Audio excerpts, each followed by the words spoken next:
আজি বনাব লৈছো খুতৰা শাক। খুতৰাখিনি ভালদৰে ধুই লৈছো। সকলোৱে চিনি পায় নিশ্চয়।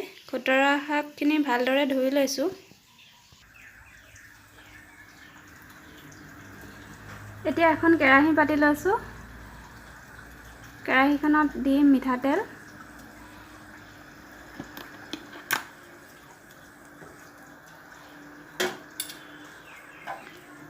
আৰু তেল গৰম হোৱাৰ পাছত পিঁয়াজখিনি দি দিছো।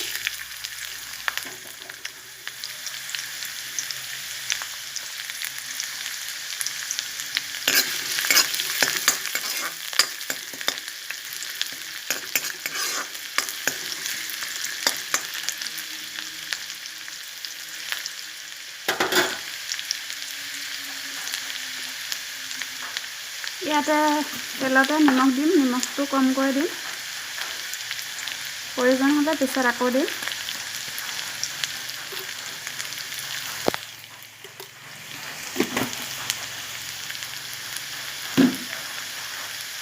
আৰু লগতে দি দিছো হালধি।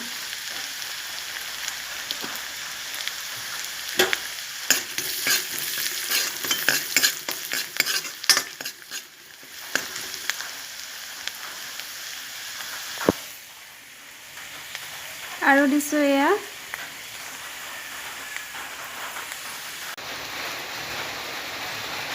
পিঁয়াজখিনি ৰঙচুৱা পৰিলে। এতিয়া ইয়াতে আদা ৰচুন এটা পেষ্ট কৰি লৈছিলোঁ। লগতে অকণমান পিঁয়াজ দি দিছোঁ। এইখিনি ইয়াতে দি দিম।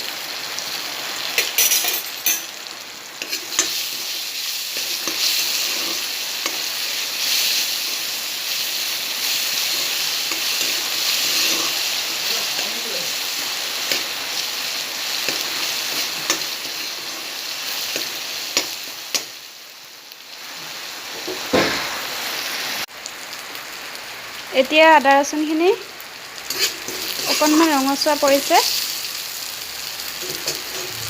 এতিয়া ইয়াতে দি দিম শাকখিনি। আলু দুটামান দি দিছোঁ লগতে।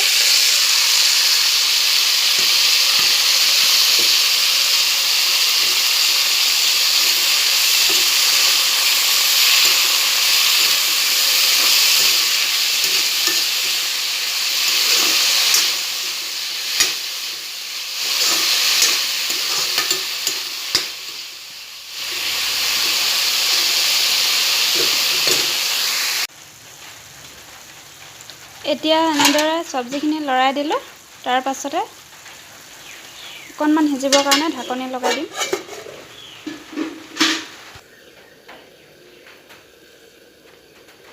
এতিয়া ঢাকনিটো গুচাই আকৌ অকণমান লৰাই দিম।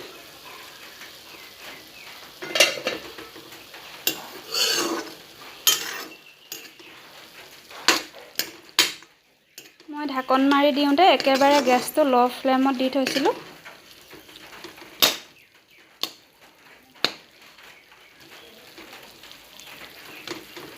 আলু প্ৰায় সিজিছে।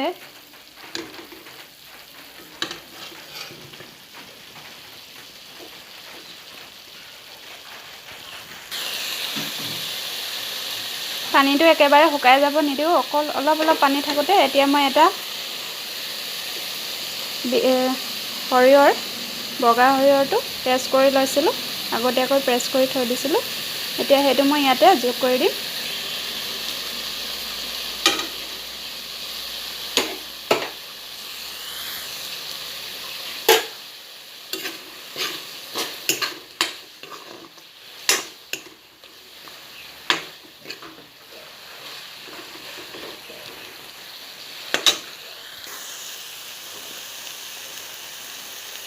এতিয়া এনেদৰে গেছৰ জুইটো একেবাৰে ল' ফ্লেমত দিম। দি অকণমান ভাজি ল'ম। অকণমান সিজিবৰ কাৰণে ঢাকনি মাৰি দিম।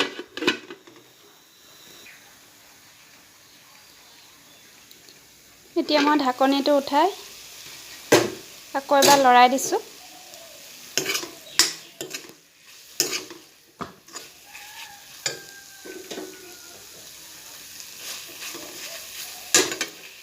আৰু এতিয়া ইয়াতে দি দিছোঁ পানী।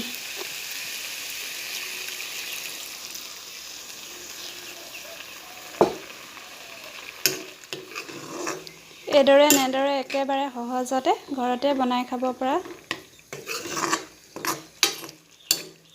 জুতি হয়।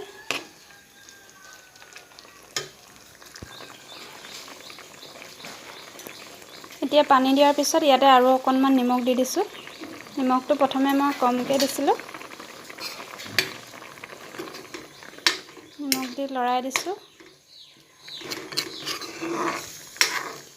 এইটো নিজৰ সুবিধা অনুযায়ী বনাব লাগে। যদি বেছি জোল খাওঁ বুলি ভাবে তেতিয়া পানীটো অলপ সৰহকৈ দিব লাগে, আৰু থুপথুপীয়া কৰি বনাওঁ বুলি ভাবিলে পানীটো কমাই দিব লাগে। মই থুপথুপীয়া কৰিয়ে বনাম, পানী বেছি নাই দিয়া। এতিয়া ঢাকন মাৰি দিম। ঢাকন মাৰি দিয়াৰ পাছত তৰকাৰীখন ৰেডি হৈ যাব। এয়া ৰেডি হৈ গ'ল তৰকাৰী। মাজতে ঢাকনিখন উলিয়াই এবাৰ লৰাই পিনি আলু কেইটুকুৰা অকণমান ভাঙি দিলোঁ।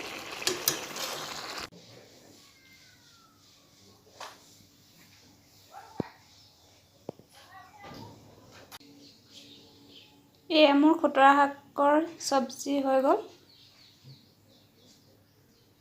এতিয়া মই এটা বাতিত অকণমান উলিয়াই লৈছোঁ। মই গোটেইখিনি উলিওৱা নাই, আৰু এতিয়া গৰমে গৰমে পৰিৱেশন কৰিম।